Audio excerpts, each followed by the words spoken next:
வணக்கம் மக்களே. திமுகவை மீண்டும் ஆட்சிக்கு வரும் ஓபிஎஸ் அவர்களின் பரபரப்பான பேட்டியை பற்றி இந்த வீடியோவில் பார்க்கலாம் வாங்க.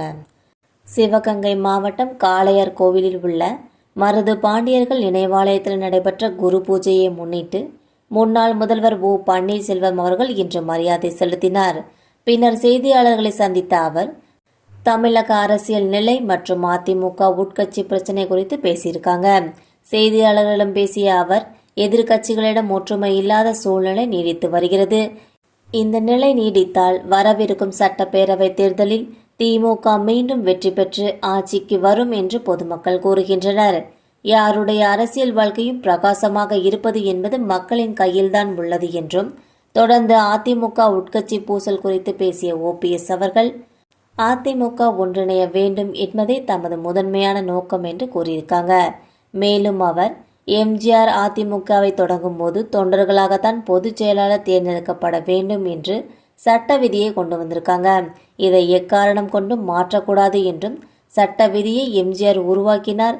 ஆனால் எடப்பாடி பழனிசாமி 10 மாவட்ட செயலாளர்கள் முன்மொழிந்தும் 10 மாவட்ட செயலாளர்கள் வழிமொழிந்தால் போதும் என்ற சட்ட திருத்தம் செய்துள்ளார் என்பது குறிப்பிடத்தக்கது.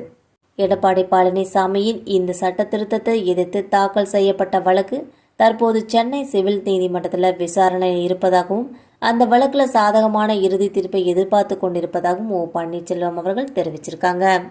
மேலும் நடிகர் விஜய் மற்றும் தாவேகாவின் சின்னம் குறித்த விவாதம் தமிழக அரசியல் களத்தில் ஒரு புதிய சகாப்தத்தின் தொடக்கத்தை உணர்த்துகிறது.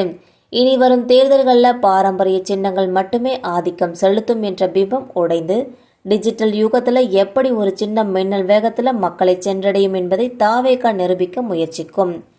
ஆட்டோ சின்னம் அதிகாரப்பூர்வமாக அறிவிக்கப்பட்டால் அது தமிழக அரசியல் வரலாற்றில் ஒரு திருப்பு முனையாக அமையும் என்பதில் சந்தேகமே இல்லைன்னு சொல்லலாம். ஆட்டோ என்பது சாதாரண மக்களோட வாழ்வாதாரத்துடன் நெருங்கிய தொடர்புடையது.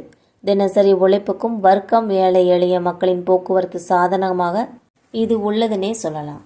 தாவேகாவின் அடித்தட்டு மக்கள் ஆதரவை பிரதிபலிக்க இது உதவும் என்று கருதப்படுகிறது. ஏற்கனவே பிரதான கட்சிகளால் பயன்படுத்தப்படாத ஒரு சின்னத்தை எடுப்பதன் மூலம் வாக்காளர் மத்தியில் எளிதில் தனித்து தெரிய முடியும். கடந்த காலத்தில் நடிகர் விஜய் மக்கள் இயக்கம் உள்ளாட்சி தேர்தல்களில் போட்டியிட்ட போது சில இடங்களில் ஆட்டோ சின்னம் கிடைக்காத நிலை இருந்துச்சு. ஆனால் இப்போ கட்சியை முறையாக பதிவு செய்து ஆட்டோ சின்னத்தை பெற தீவிர முயற்சி எடுத்து வருவதாக கூறப்படுகிறது.